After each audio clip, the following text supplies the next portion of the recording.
Rear view mirror. Am I lying? Introspection fan. Why?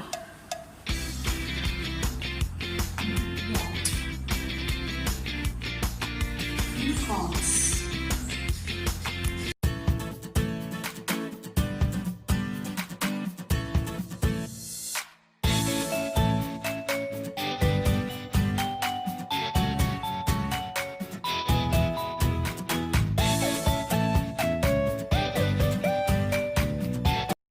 Someone said, if you spend too much time looking at what is there in your rear view mirror, was certain to crash into the light post.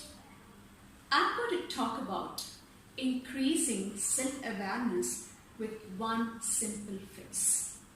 What is self-awareness? Where do we get it? How to go for it? Tasha, a famous psychologist, did a research.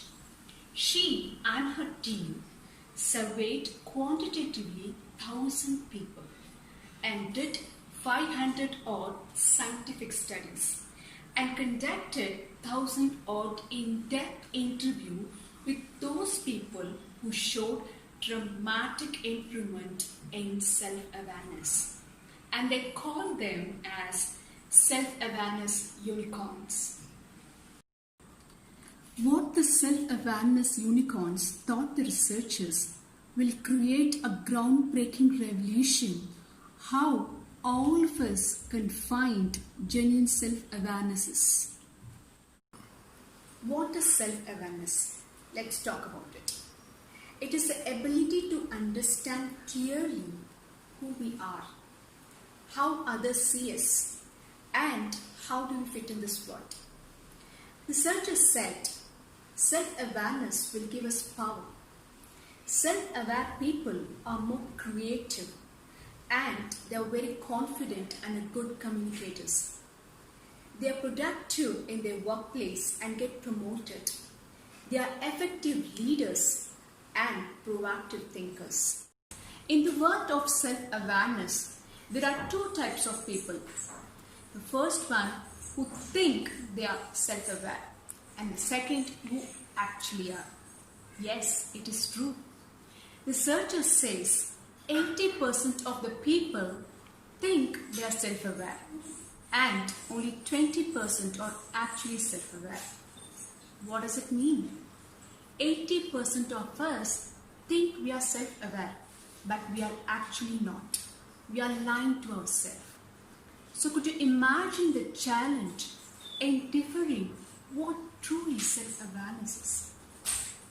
Do you remember about the unicorns?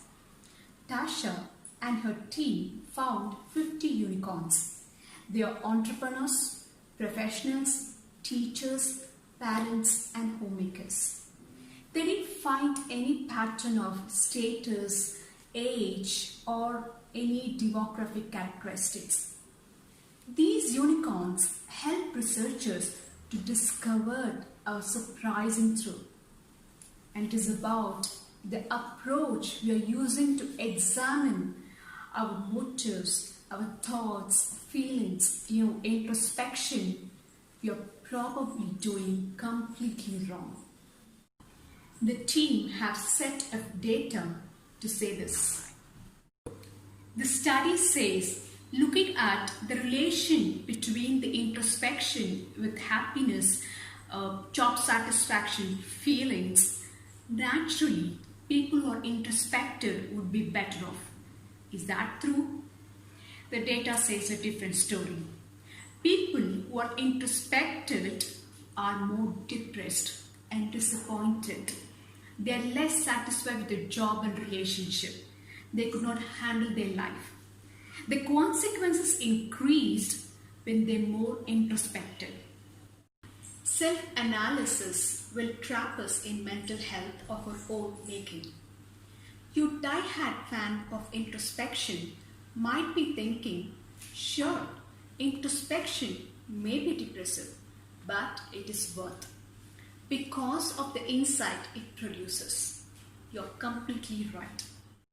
I'm not here to say pursuing self-awareness is complete waste of time. I'm here to say the way we are pursuing self-awareness is completely wrong. Thinking is not knowing. To understand, let's look at some introspective question. Why? WHY. We may be searching a cause of a bad mood. Why am I like this? Why did I behave in that way? And we may be researching about the negative situation we face. Why I choke in that meeting? Why did I behave like that in that meeting? It's so bad. You know, the why problematic question will give you depression.